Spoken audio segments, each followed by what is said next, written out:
ईमानदारी सर्वोच्च नीति है। एक राहुल नाम का एक व्यक्ति था, स्वभाव से बहुत ही गंभीर था। उसकी पढ़ाई पूरी हो चुकी थी, लेकिन कोई नौकरी नहीं थी। दिन रात वो काम की तलाश में इधर उधर भटकता रहता था। राहुल एक ईमानदार मनुष्य भी था, इसलिए उसे काम मिलने से मुश्किल आ रही थी।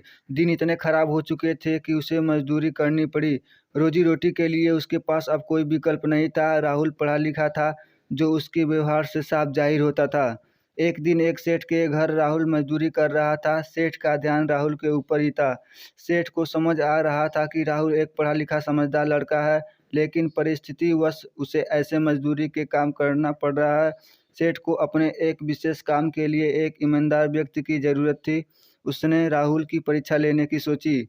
उसने एक दिन राहुल को अपने पास बुलाया और उसे 50,000 रुपये दिए, जिसमें 100-100 के नोट थे, और कहा, भाई तुम ईमानदार लगते हो, ये पैसे मेरे एक व्यापारी को दे आओ।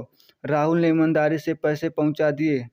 दूसरे दिन व्यापारी ने राहुल को फिर से पैसे दिए। इस बार उसने राहुल को बिना गिने पैसे दिए, कहा खुद ही गिन लो और व्यापारी को दे आओ।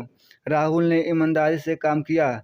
सेठ पहले से ही गले में पैसे गिन कर रखता था, पर वो राहुल की ईमानदारी की परीक्षा लेना चाहता था। रोज वो सेठ उसे पैसे देने भेजता था। राहुल की माली हालत तो बहुत ही खराब थी। एक दिन उसकी नीयत डोल गई और उसने 100 रुपये चुरा लिए। जिसको पता सेठ को लग गया, पर सेठ ने कुछ नहीं कहा। फिर से राहुल को रुपए देने भेजा। सेठ के कुछ न कहने पर राहुल की हिम्मत बढ़ गई। उसने रोजाना चोरी शुरू कर दिया। सेठ को उम्मीद थी कि राहुल उसे सच बोलेगा, लेकिन राहुल ने नहीं बोला। एक दिन सेठ ने राहुल को काम से निकाल दिया। वास्तव में सेठ अपने जीवन का एक सहारा ढूंढ रहा था। उसकी कोई संतान नहीं थी। राहुल को भोला भाला जानकर उसने उसकी परीक्षा लेने की सोची थी। अगर राहुल सच बोलता तो सेठ उसे अपनी दुकान सौंप देता। जब राहुल को इस बात का पता चला तो उसे बहुत दुख हुआ और उसके स्वीकारा कि कैसी भी परिस्थिति हो, ईमानदारी सर्वोच्च नीति है।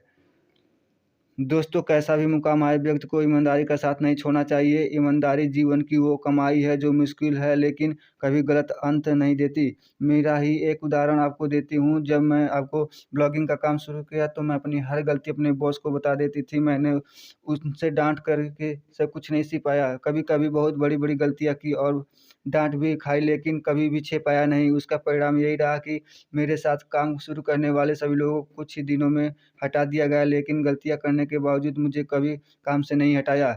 उल्टा मेरा काम और दायित्व तो आवश्यकता अनुसार बढ़ा दिए गए। मेरी सी ईमानदारी के कारण मुझे रोज कुछ न कुछ नया सीखने मिलता है।